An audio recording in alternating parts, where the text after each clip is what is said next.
रत्नागिरी सिंधुदुर्ग लोकसभा मतदारसंघातील महायुतीचा उमेदवार कोण असणार याची चर्चा जी होती गेले अनेक दिवस होती। मात्र आज अखेर केंद्रीय मंत्री नारायण राणे यांचं नाव जाहीर झालेलं आहे। आपल्यासोबत बोलण्यासाठी स्थानिक आमदार वैभव नाईक आहेत।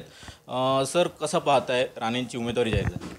खरं तर आज आपण बघितलं असाल की भारतीय जनता पार्टीची 13वी यादी प्रसिद्ध झाली आणि त्यामध्ये राणेंचं नाव आहे। आणि खरं तर भारतीय जनता पार्टीने राणेंचं नाव इतके दिवस का ठेवलं होतं तर त्यांना माहिती होतं की जो लोकांचे सर्वे आहे त्यामध्ये राणेंचा पराभव दिसत होता, त्यामुळे ही उमेदवारी जाहीर केली नव्हती।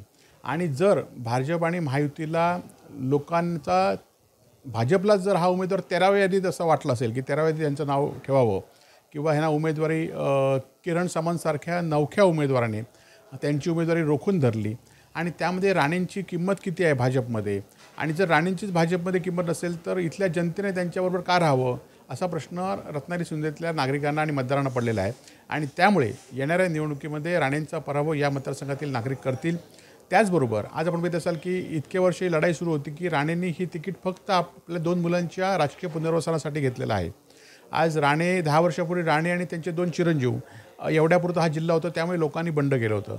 आज पुन्हा एकदा असंच हे झालं की राणेंच्या 2 मुलगे आहेत ते आमदार म्हणून इच्छुक आहेत आणि हे स्वतः खासदारकीला आता उमेदवार राहत आहेत। त्यामुळे भाजप किंवा इतर सगळे पक्ष बाजूला म्हणून राणे कुटुंबियांभोवतीच हा जिल्हा आम्हाला फिरवायचा नाही आणि त्यामुळे या जिल्ह्यातल्या लोकांनी ठरवलं आहे की राणे कुटुंबियांना येणाऱ्या निवडणुकीमध्ये हद्दपार करायचा आहे। अखेरच्या क्षणी किरण सामंत यांनी माघार घेतली, काय कारण असावं? खरं तर किरण सामंत यांना त्यांच्या पक्षाने सांगितलं किंवा त्यांच्यावर दबाव असेल। आम्ही पहिल्या दिवशी सांगितलं की त्यांच्यावर दबाव होता राणेंचा आणि त्यामुळे दबाव असले तरी त्यांनी स्वखुशीने उमेदवारी मागे घेतली नाही। त्यांनी किती प्रेस घेतल्या तरी त्यांनी मागे घेताना त्यांची नाराजी होती आणि त्यांची नाराजी येणाऱ्या काळामध्ये सुद्धा दिसेल। त्याचबरोबर किरण सामंतांनी सुद्धा नवखं असून सुद्धा त्यांना उमेदवारीसाठी इतके दिवस ताटकळत ठेवलं आणि त्यामुळे राणेंपेक्षा सामंतांची ताकद मोठी आहे की काय पक्षामध्ये हे आता लोकांसमोर काही दिवसात येईल। 2014ला विधानसभेला तुम्ही राणेंचा पराभव केला होता, आता ते लोकसभेला निवडणुकीला सामोरे जात आहेत, कशी व्यूहरचना असेल तुमची? खरं तर राणेंचा जेव्हा ते एका मोठ्या खात्यावर मंत्री होते तेव्हा त्यांचा मुख्यमंत्री तेव्हा त्यांचा पराभव माझ्यासारख्या सामान्य कार्यकर्त्यांनी लोकांच्या पाठिंब्यावर केला।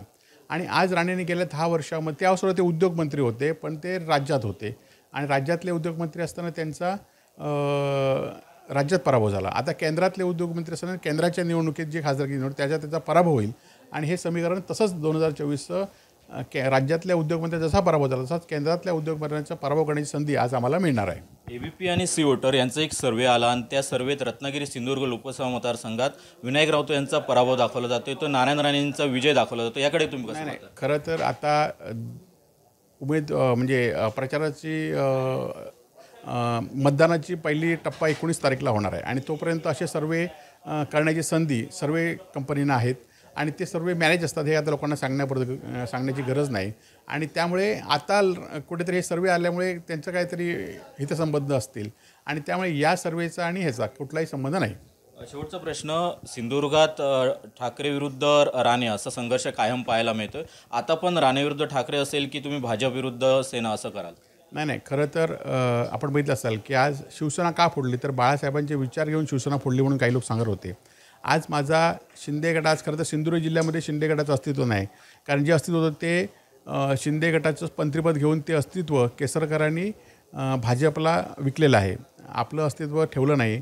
आणि त्यांनी ज्याप्रमाणे राष्ट्रवादी, काँग्रेस, शिवसेना शिंदे गटावर सुद्धा आता त्यांनी गद्दारी केली आहे, हे आता सिंधुदुर्ग जिल्ह्यात जनतेला माहिती आहे। परंतु ह्याच्यामध्ये मात्र रत्नागिरी जिल्ह्यामध्ये मात्र शिवसेनेचं ठाकरेंपासून उद्धव ठाकरेंवर प्रेम असलेले अनेक शिवसैनिक या ठिकाणी आहेत आणि त्यामुळे त्यांनी ठरवलेलं आहे की बाळासाहेबांनी ज्यांनी विरोध केला त्यांना मतदान करणार नाहीत आणि त्यामुळे ही सगळी लढाई ही फक्त ठाकरे आणि भाजप त्याचबरोबर राणे आणि सिंधुदुर्ग जिल्ह्याची जनता अशीच होणार आहे। उद्धव ठाकरेंची 3 तारीखला राणेंच्या होमपेजवर कणकवलीत सभा आहे, कशा पद्धतीने नियोजन? आता तुम्ही सिंधुदुर्ग जिल्हा कसं होमपेज म्हणू शकता, कारण 2 वेळा आम्ही राणेंचा पराभव केला आहे, त्यांच्या खासदारकी सातत्याने गेल्या 2 खासदारकीमध्ये आमचा खासदार आला, त्यामुळे हे होमपेज खरं तर आमचंच आहे आणि त्यामुळे तिथे सभा याआधी सुद्धा झालेली, आता ही सभासुद्धा मोठी होणार आहे। नक्कीच तर या ठिकाणी वैभव नाईक यांनी आपलं प्रकट मत जे आहे ते मांडलेलं पाहायला मिळतंय. कॅमेरापर्सन सुरेशसह सदाशिव लाड, एबीपी माझा, कणकवली, सिंधुदुर्ग.